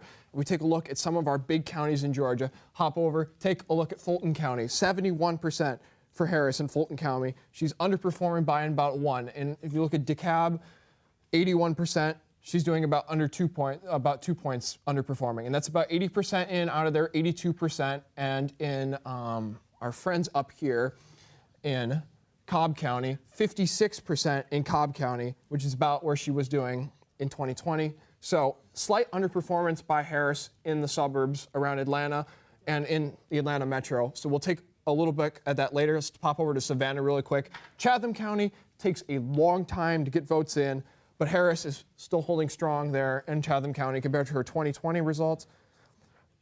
Actually, compared to Clinton, she's actually down about 7 points against Clinton here, and she's about 12.5 down against Biden in Chatham County. So we'll see if that comes in for her in her favor, but she's still holding about a 30-point lead, a little less there, about 22 in Chatham County. So we'll come back to that later. Big county, big important one that comes in usually pretty late in Georgia. Now let's take a look at some of our other big states here. Let's take a look at North Carolina, another big swing state. Trump is also leading here with about 5-point lead, with about 73% of the vote in. If we take a look at some of our big counties, in Wake County, she's at 63% in Wake County. Still underperforming just a little bit where her numbers were in 2020, about a point there. Same for Durham County. She's about a little bit under where Biden did, and especially in Guilford County here with about 60% here. She's a little bit, just slightly under. So this will be a close state. We'll come back to this one, but it's certainly tightening up. She's just a little underperformance.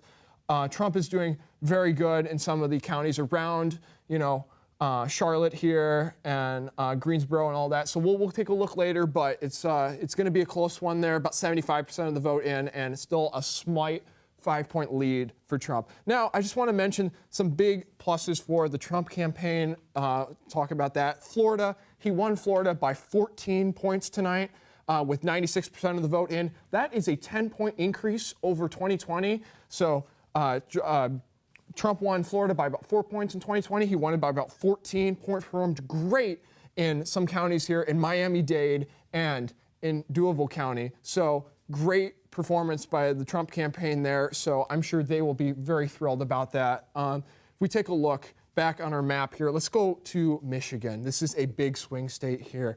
We're finally getting some numbers in for a little bit. We're about 20% of the vote in, and it's just a slight point lead for the Harris ticket right now. So we'll take a look at some of the counties. Let's look at Grand Rapids. This is Kent County here. Kent County was flipped for the Democrats in 2020. Trump carried this county in 2016, and it flipped for the Democrats in 2020. This is where Trump had his big rally in Grand Rapids last night. He also completed his final rally in 2016 and 2020 there. So an increasingly important county for the Republicans to take Michigan there. So that's about 66% for Harris with about 27% of the vote in. So we'll see how that holds up. I like to take a look at Oakland County here. This is a huge suburb county, big suburbs, very well, very like upper middle class there. A lot of families in this county. She's performing about a point or about 10 points over of Trump in that county. This is compared to her 2016 compared to the 2016 and 2020 numbers. She's performing slightly better than Hillary Clinton did in 2016 with she's performing about 3 points more than Hillary Clinton did, and she's performing about 3 points under where Biden did in 2020. So that'll be an interesting county to pay attention to. Wayne County, we have not got many results in. It's only about 1% in, so it's going to be tough to see how that's going to hold up. I'd like to mention, though, Washtenaw County. Washtenaw County, very important county for the Harris ticket there. This is a huge young vote in Washtenaw County. You have Ann Arbor and the University of Michigan campus there. They had a rally there last week. We're hoping to really take advantage of that young vote there. And she's currently at 66% in Washtenaw County. She's currently down about 6 points from what she did in 2016, or from what Clinton did in 2016. She's about a point down from what Clinton did in 2016, and she's about 6 points down from what Biden did in 2016. So a big flip there. If that with 61% of the vote holds that way, that's going to be a big warning side for the Harris campaign in Michigan if sticks that way. But we'll come back to that later. I want to jump over to the Senate really quick. We've had a couple of Senate calls recently. We have, let's take a look at Texas here. They still have not called this one for Ted Cruz, but he's keeping about a 9-point lead now in Texas. And so we'll see if they call that soon, but he's performing a little bit worse than Trump is in Texas. But that one looks like that is going to go and stick in the Republicans category. Like I said, Trump currently has a 14-point lead in Texas, so another strong performance from the Republicans as well. So let's jump over to the House. This is a huge, going to be super important for us. I'm going to jump over to Virginia, actually, because Virginia is going to be a super important state to determine how the Republicans or the Democrats will do in the House of Representatives here. Let's take the Virginia 2nd Congressional District. This is a very important district to determine whether or not the Republicans will be able to keep control of the House. Currently, it looks like the GOP with Ken Higgins currently has about a 10-point lead in Virginia 2nd Congressional District, so it's holding for the Republicans. So that would be a good sign. The House is going to be a close race for both sides if the Republicans end up holding on to this district. But let's take over at the Virginia 7th Congressional District. This has 86% of the vote in and is within just about a point. And this, if the Republicans are able to take this, this means they are going to do, they will pull more votes in their favor, or more districts in their favor, probably in the House of Representatives, and this will indicate maybe a win. But right now, with it being this tight, the House is still up there. It's pretty much anyone's game at the moment, but we'll keep an eye on those races. Those are very important. Like I said, let's jump over to the Senate really quick. I actually want to pop over to Ohio here, a Senate race that not too many people were, looking at initially because it wasn't one of the big ones like Montana or, West Virginia. But let's take a look at that. Currently, for the Senate here, not the presidency, Bernie Moreno has about a 5-point lead in the Ohio Senate race there with 79% of the votes in. If Bernie Moreno is able to take this and the Republicans are successful in Montana, this theoretically could mean they would pull 52 seats in the Senate. So this is a big race to keep an eye on. We'll have to keep an eye on throughout the night, see how they're doing in there. Currently, let's see, take a look at the Trump's numbers here. Trump is currently, he won Ohio. They've called the race for them. But he has about a 12-point lead in Ohio. If we go to Bernie Moreno, he's about a 5-point lead. So a lot of ticket splitting in Ohio. So we'll keep an eye on that race, but that could be an indicator that Trump was able to pull over the Senate candidate. That this could be a big indicator and a big trouble for the Democrats in states like Michigan or like Wisconsin. Let's take a look at the Senate race in Michigan. Probably not a lot in. Very close, about 2 points there. And we'll take a look at Wisconsin as well here. That's going to be another big Senate race as well. See how that's going over there. Wisconsin, within just about a point with about 50%. And for this, the presidency, I'm sorry. Here we go. Tammy Baldwin and Eric Hovde within 0.4 there in Wisconsin. So this is indicating that possibly Trump may be pulling over some of the Senate candidates here. But it's also an indicator like in Wisconsin here where Trump is actually just barely over the Senate candidate, that he is outperforming the Senate candidates, but, it really depends on the state. So we'll keep an eye and see if Trump can actually pull some of these Senate candidates to a win for the Republican side. So at the moment, we're sticking with 198 for Trump and 122 for Harris. We're going to assume that the California there, Oregon, and Washington will also go. So we'll just take, we'll hop back on a little bit later and look at some of these states. But we're waiting for more data to come out of New Mexico here and Minnesota. These are still very close states. And we're also waiting to see how Virginia is going to turn out. They still haven't called this race. And the Virginia within 0.4 points here. So we'll see how Virginia holds out. That could be a good indicator, especially with the suburbs there. If we just take a look at the suburbs really quick before I hop off here. In Fulton County, Loudoun County right here, underperforming about 8 points for Harris. In Fairfax County, about 5 points underperforming for Harris. So that could be an indicator that for the rest of these states that Harris might not be performing as well with suburban white women as they originally predicted. So we'll take a look at this later tonight and see how this is holding up. But I'll throw it back to the panel here for some more analysis from them. For the analysis. And now we're going to turn to our Capitol Crossfire correspondent, Maria, who's at the Student Center for a nonpartisan election night watch party. Maria, what are you hearing? Thank you. I'm here at the University Student Center where the party is winding down, but students are still sticking around at GW Student Life unaffiliated election night watch party. I'm here with two voters, Krista and Jasper. both of whom voted for Kamala Harris. Krista, what led you to vote for Kamala Harris, and how are you feeling this evening about her change? I voted for Harris because I felt that Trump's plans for the economy and federal funding, such as decreased funding for education, I couldn't agree with that. It just did not seem like the best plan for the country, hence why I voted for Harris.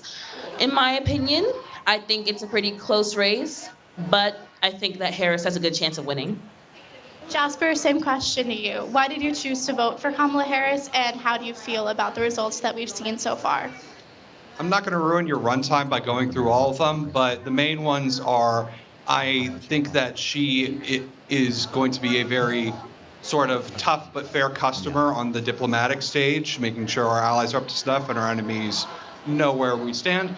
I'm also I'm very worried about what a second Trump presidency would mean for America standing on the world stage and just domestically. I think his policies are ill-founded, concepts of a plan at best. And as for the performance tonight, I'm seeing numbers all over the place. I'm seeing Harris with anywhere between 91 and 120 votes. I don't think anybody's really certain how this is going to turn out, so it's still all to play for. Thank you. From the latest results that we've seen in the crucial battleground state of Pennsylvania, Trump is up by 3 points. How do you feel about this current result, even though it is subject to change? And do you think this could potentially spell the end for Harris? I do think that Harris still has a good chance of winning just because of the fact that mail-in voters do tend to be more Democrat-leaning than Republican. So I think that she still has a very good chance of winning Pennsylvania, even though Trump is ahead now. I'm not from Pennsylvania myself, so I can't comment, but I do know that there is a lot of urban and a lot of rural in Pennsylvania with a party divide to match. But like I said, I still think it's all to play for, and I don't think we're going to get an answer tonight, much like 2020. I think it's probably best to just be patient and see how it plays out. Thank you. Are there any particular down-ballot House or Senate races that you found particularly interesting this evening? Any results you're particularly excited or disappointed about? Well, I am interested to see who will win between Senator Hogan and Miss Angela, because they are currently fighting for the Senate seat in Maryland. And of course, I'm from Maryland, so it's going to be very interesting to see the results. Thank you. I believe, wasn't that election called already? I'm pretty sure it was called for Elsa Brooks. I'm not completely sure on that, but I'm pretty sure she's giving her victory speech behind us right now. Oh, okay.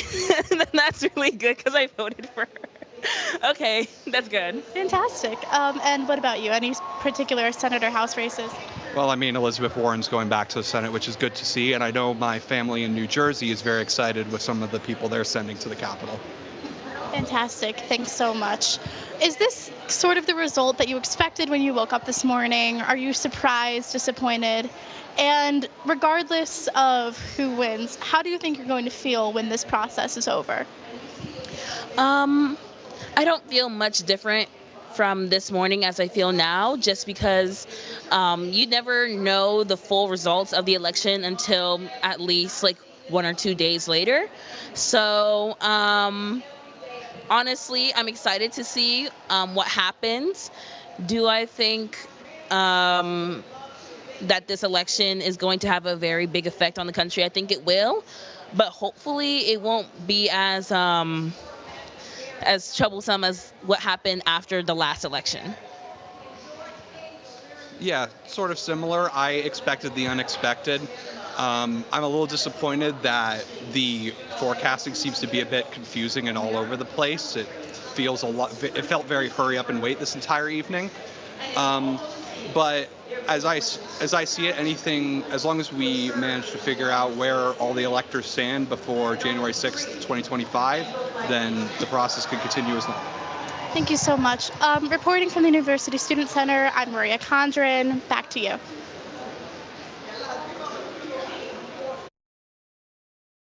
Race. This is something local to the DC area. I know when I've been watching live TV, it feels like every other ad is about the Senate race, and Democrat Angela Alsobrooks coming out on top with about a 7% lead. Want to talk about that?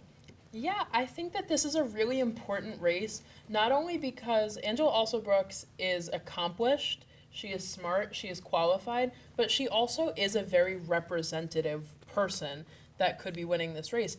She is a Black single mother. She was the first explicitly domestic violence prosecutor in Prince George's County. She is remarkably well respected, and I think that she has the potential to do really great things for the state.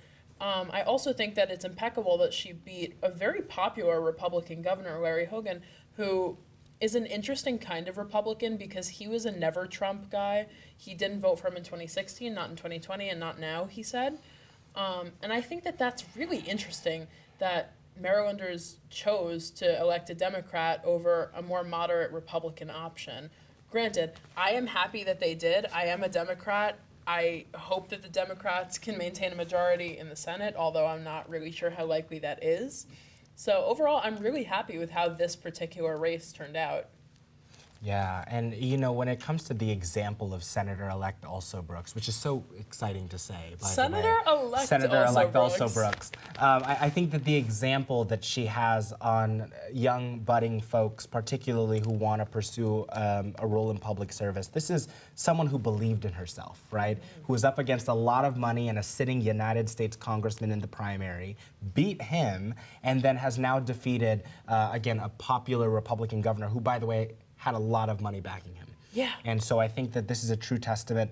You know, it's one of those little ounces of glamour and optimism that you have in the political system that things are possible, and I'm really excited to see what she has to offer in the greatest deliberative body in the world. And she's brilliant. She graduated from Duke. She went to law school at University of Maryland. She's lived there her whole life. Yeah. She's going to be a really great representative for the state. And any other down ballot races that you guys have been looking at, interested in?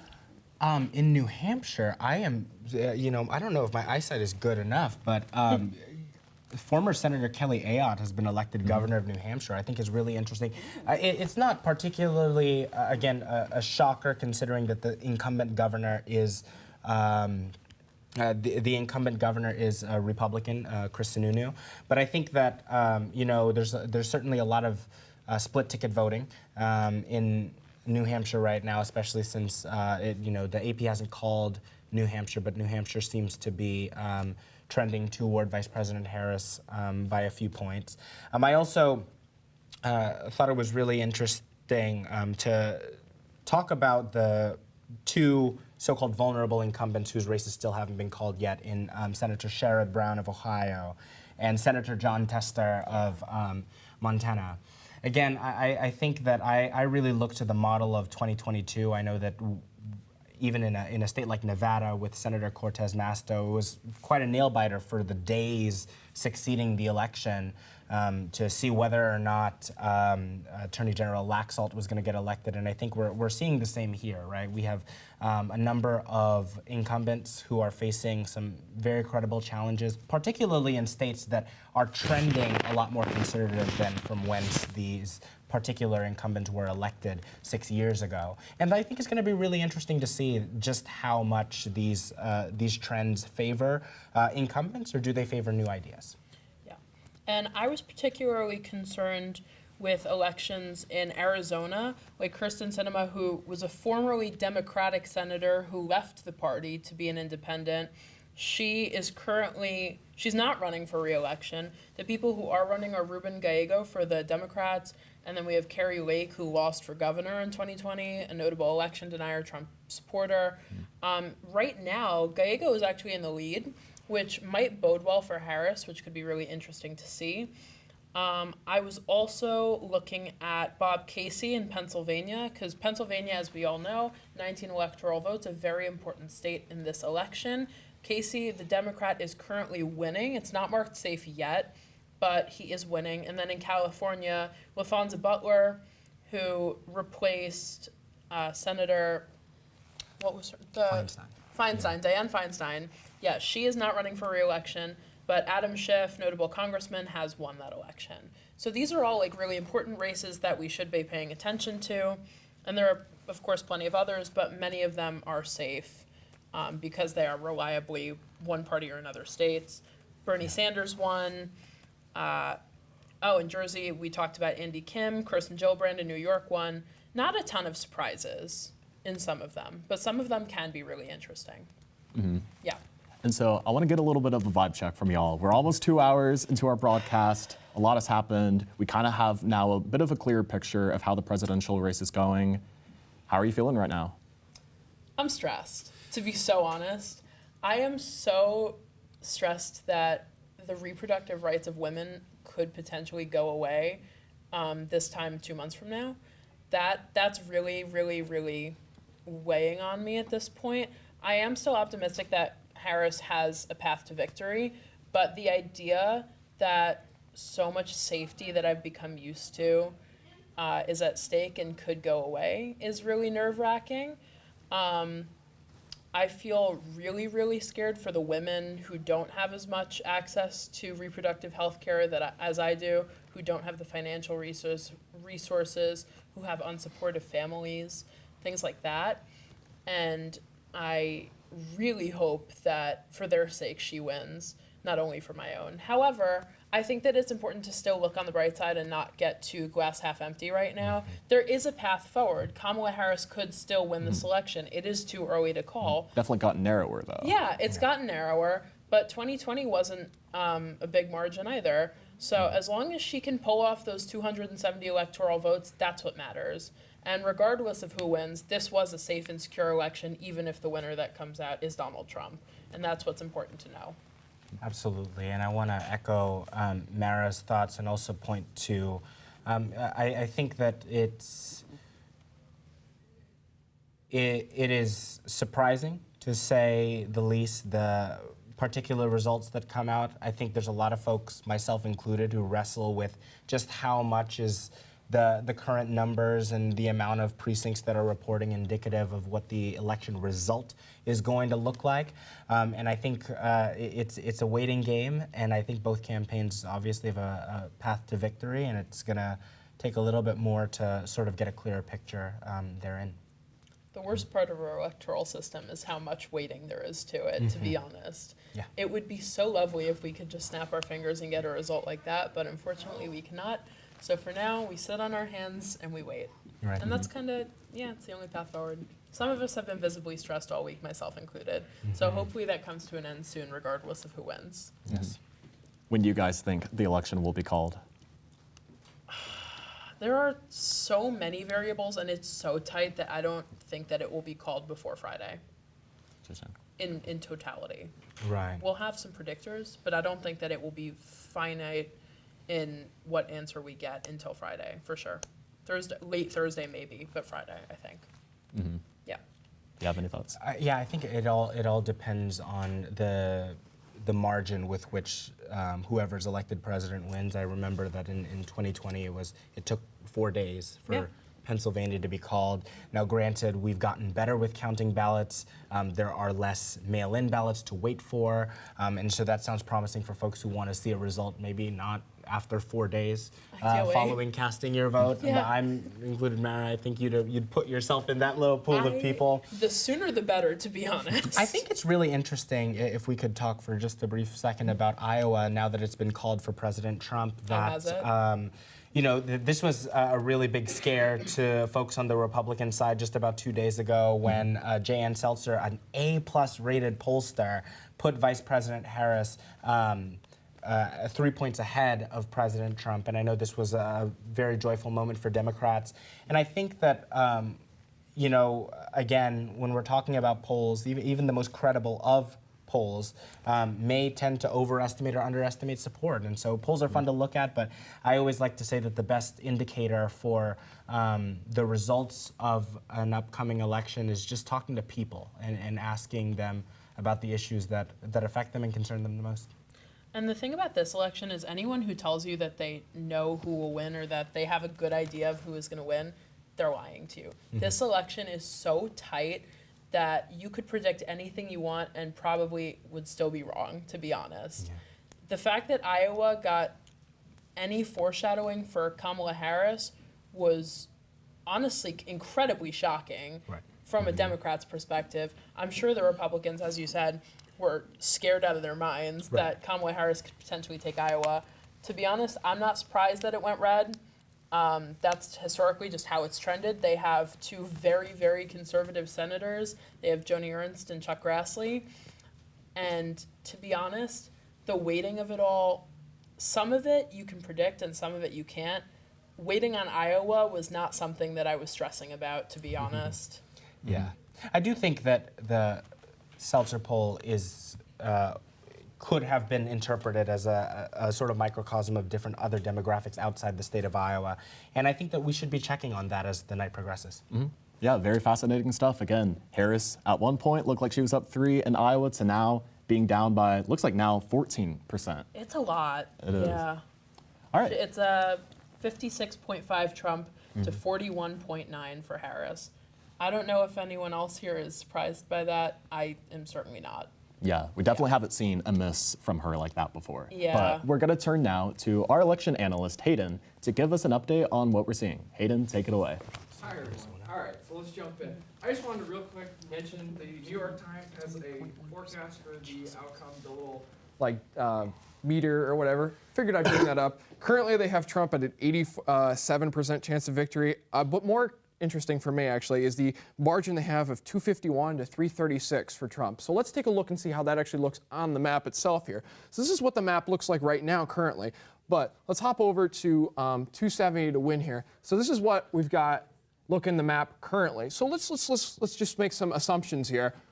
Harris takes, obviously will be taking all 3 of those. Takes New Mexico, takes Minnesota. Currently, Trump is in the lead within 2 points in both of these states. So let's give these to Donald Trump here, and we'll give her Virginia as well. So it comes down to these couple of states here. So let's take a look at Arizona here, actually. Let's see here. Arizona within about a point. So let's say, or within about 0.2. So let's say maybe she can win Arizona here. And then if we take a look at our friends over here in Pennsylvania here, go here to our map here, and we go to Pennsylvania.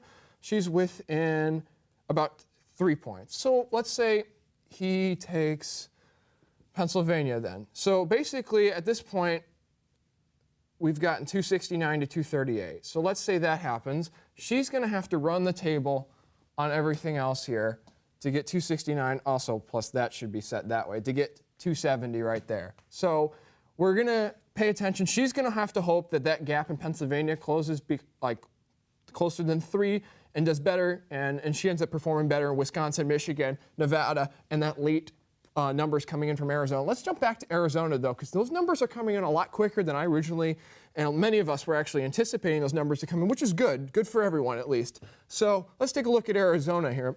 Arizona already has 50% of the vote in, and the vote is within about 0.2 here. So let's take a look at Maricopa County. This is basically the urban population center of the entire state. Now, currently Harris leads Maricopa County by about 2 points here. So if we take a look at the 2020 numbers for Maricopa County, Joe Biden won it by about 2 points, and Clinton lost it to Trump by about 3. So we want to take a look. It's only about 54%, so we'll see how the rest, about 46%, comes in. But if that margin gets any closer for Harris, that could be a big warning sign for Arizona. But if she's able to keep that margin right there, she might be able to pull an upset there in Arizona and maybe keep it, contrary to what some of the polls might said. So we'll see. I think if she can keep that, Arizona could be favorable to her. So we'll keep an eye on that one as well. I actually want to jump over to the Senate, though, because this is a big, I'll just go back to full screen here. Jump over to the Senate, not in Arizona, but we'll come back to Arizona in a second. I actually want to take a look at the Senate as a whole here, because we have a couple of interesting races coming in the Senate here, and a lot of surprises, actually. So currently in the Senate, we have Texas is got 10 points for about Ted Cruz in Texas here. So this one, yeah, about 9 with 73% in. So that race will probably get called in Cruz's favor very soon. So, but if we jump back over to the Senate here, we have, let's take a look at Montana. Big state here for the Senate races. We take a look at Montana. Tim Sheehy is currently up about, let's see here, that's for about 14 points with about 5% of the vote in against John Tester. So let's see if we got any votes. A lot of it's coming in these little these counties right around Helena, but not much coming out of Helena or Billings here in Yellowstone County or in Lewis and Clark County. So we'll see if any data comes in there, because those counties will be very favorable to John Tester. So we'll see if he could get anything out of that. But that will be an interesting race to keep an eye on there. But if let's pop back over here on the Senate. Okay, maybe not. We'll do over here actually. Let's pop over to our friends over here in Ohio. The Senate race for Ohio here currently is within about 5 points still for Bernie Moreno, with about 85% of the vote in. So that is looking favorable for Moreno to take the Ohio Senate. But not only is Ohio in the lead for Republicans, so is Pennsylvania right now. Now that's interesting because that race was polling very, very tight. We'll go back here. The Senate, we'll go back over here. That race was polling very tight for Republicans, and they have a slight 0.5 lead in Pennsylvania with Dave McCormick there over Bob Casey. So we'll keep an eye and see how that holds up, but still pulling some of these votes in over here in Berks County and Lancaster County, doing favorable for Dave McCormick over Bob Casey. So we'll keep an eye on that, but those are two close races. I actually also want to hop over on the Senate here. I noticed this when we were looking at the map as a whole here. Hop over to the Senate again. Michigan, big race here in Michigan as well. Michigan, we're also paying attention to see if Mike Rogers can overcome Alyssa Slotkin there to take that seat that's open vacant this time. So it's about 2 points there for favorable for Mike Rogers, which is interesting. If we top over to the presidency, it's about 3 points. So it looks that Mike Rogers is pulling about a point behind Trump. So we'll keep an eye on Michigan and see if Mike Rogers could also get that done. But theoretically, and let's just pop over to Wisconsin, because we got to cover all these big races here as well, because Wisconsin is also a very close one for the Senate. Now, in Wisconsin here, also, it's been looking like it's been going back and forth, but Hovde and Baldwin are neck and neck, about 0.3, neck and neck in Wisconsin. So currently, all three of these critical Senate races to determine the majority, essentially, after the Republicans took West Virginia and are currently we're at a slight lead in Montana for Republicans, slight lead in Wisconsin, slight lead in Michigan, slight lead in Pennsylvania, and a 5-point lead in Ohio, which theoretically that takes 49-50 with once Texas gets called, it's 49-50. Theoretically, it could be 51, 52, 53, 54 if these polls were to hold up now. Now, not saying that would happen. Most likely, these races are still. We have a lot of outstanding votes in all three of these. But Ohio is looking very favorable for the Republicans right now, and the other three are neck and neck for the Senate candidates. So the Republicans and the Democrats both have a very good shot at taking these three Senate seats right now. If we just hop real quick over to the House as well, House, we're currently getting a lot of data in. We're getting a couple of, data coming, especially out of out of Virginia here. Let's take a look at the 2nd Congressional District. Still hasn't been called yet, but about that's about an 8-point lead there. We hop back over to the 7th Congressional District, very close. Still looks like the Democrat Eugene Vidman might be able to pull that off there in 7th as well. So it's going to be, it's neck and neck in the House right now. We'll see how they're able to hold this off, because California will come in later tonight and will pull that 96 number quite a bit closer to that 149th of Republicans. But I'm from the state of Michigan, so let's pop over to Michigan real quick. I can give you some guys insight on some of those races over there. Now, the 8th Congressional District in Michigan here, another vacant seat. This would be a pickup for the Republicans if they were able to get it. So Paul Judge, about 5-point lead in Michigan as well. Pop over to the 7th, about a 15-point lead. So some of these races, we'll see if they might be able to lose some races in Virginia there and pick them up everywhere else. But the House is very close right now. So I'll hop back over to you guys. Well, hopefully some more analysis from you folks over there. Thank you, Hayden. Great insight as always. And as we approach the top of the hour, I just want to say thank you to our panelists who took the time out of their election night to talk about it with us. And so thank you to y'all. Thank you to everyone in the studio audience, everyone at home watching. It's been great. And thank you for getting caught in the crossfire.